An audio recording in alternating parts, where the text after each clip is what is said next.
All right, so 10 through 1. So at number 10, I got one of my favorite matches of the year. I'm not gonna lie, I wanted to put the Netflix debut match between Rollins and Punk up there, but I didn't. I think this was an overall better match because out of all 10 matches, this probably got the best mix of everything when they got technical wrestling and high flying. And that's Gable versus Vikingo at AAA. I forgot which AAA event it was. I apologize for that. But that was one of my favorite matches of the year, man. Very entertaining. I watched that match multiple times throughout the year. And like I said, got a perfect blend of aerial attacks with technical wrestling. So if you know me by now, I'm a big fan of the technical aspect of wrestling. Number 9, I have John Cena's last match, Saturday night's main event, Gunther versus John Cena. Um, I love the fact that storyline was built around. If you looked at, everybody focuses on Cena tapping out at the end, but if you watch that match, the entire time, Gunther, he's not even going for a lot of pins. He's asked the ref, ask him, does he give up? Because he will give up tonight. That was the base storyline of the story. He's gonna give up tonight, and I like the psychology aspect of it. At 8, so all right, I'm gonna just say I got Crown Jewels, AJ Styles versus John Cena. Um, the ultimate love letter to wrestling. Um, so I have that. I will say that's the last John Cena match I have on my list. I don't have Cody versus John Cena from SummerSlam on my list. And I know that's going to be controversial to a lot of people. I've seen a lot of lists where that match is top 5.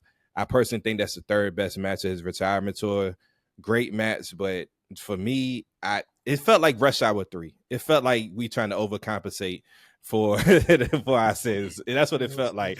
So it just felt like that's what it felt like. So at 7, I got the SmackDown TLC match from Street Profits, Motor Machine Guns, and DIY. I wanted to put that match in my top 5. I really did. But there was just some other matches I felt were better. But I love the fact that they was like, all right, you know what? We're gonna go out here and show y'all why we should have been on the WrestleMania card. They could have, saying, be like, you know what, forget y'all, I'm not gonna give y'all a full performance because we wasn't on WrestleMania. And it was like, you know what, we're gonna show y'all why we should have been up there. And they had some of the best sequences of the year. 6, the only reason why this match is not top 5 is because what I'm gonna say about the match that's at 5, and that's Mercedes Moné versus Tony Storm at All In. One of my favorite matches of the year. Loved it. When you talk about Tony Storm as a character, I don't think no match this year personified that more from all the moments. I'm not gonna talk about one of the moments, but it was a few viral moments from that match. It's just her being an ultimate performer, man. Mercedes Moné being at the peak of her career wrestling wise. That match I think was a culmination for both of them, and I don't think that's the last time we're going to see that match. So I got that at 6.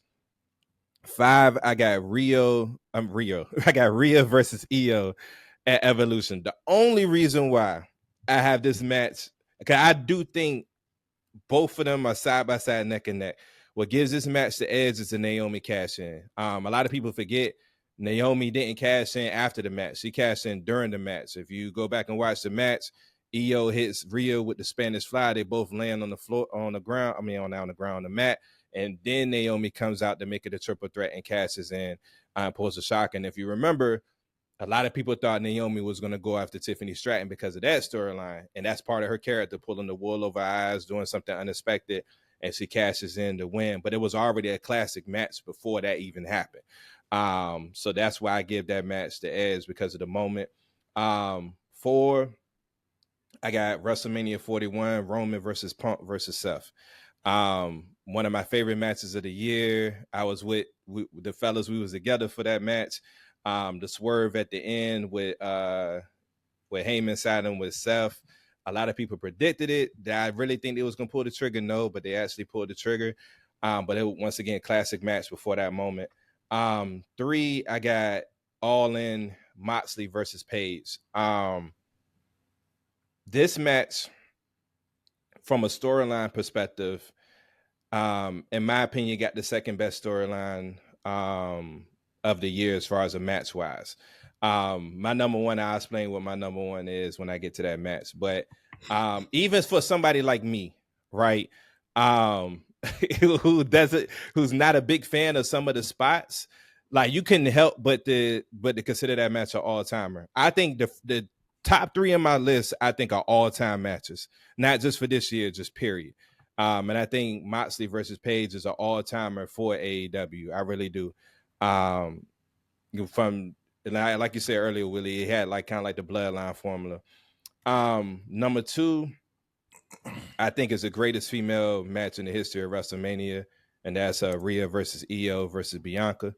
Um, that triple Holy threat, shit. that triple threat was flawless, man. That triple threat was flawless, man. It was, it is flawless, like flawless. As if you Willie said this on the episode we did after Mania. He said if you wanted to see what it was smooth and fluidity is supposed to be in the match, that's the match that you should have watched from WrestleMania.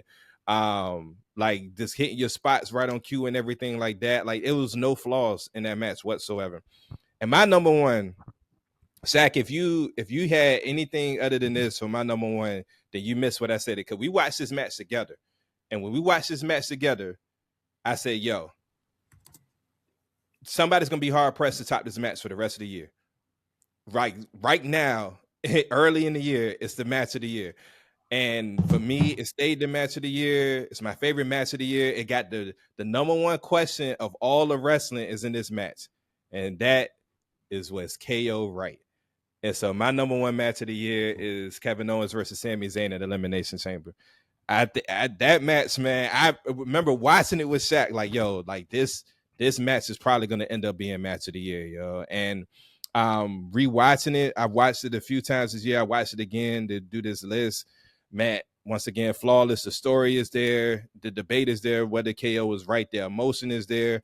The spots from the multiple table slams in the arena to them pleasing the crowd with the hockey stuff to everything as far as keying in on the injuries with Sami Zayn, to the callback with the pop-up power bomb on the apron at the end.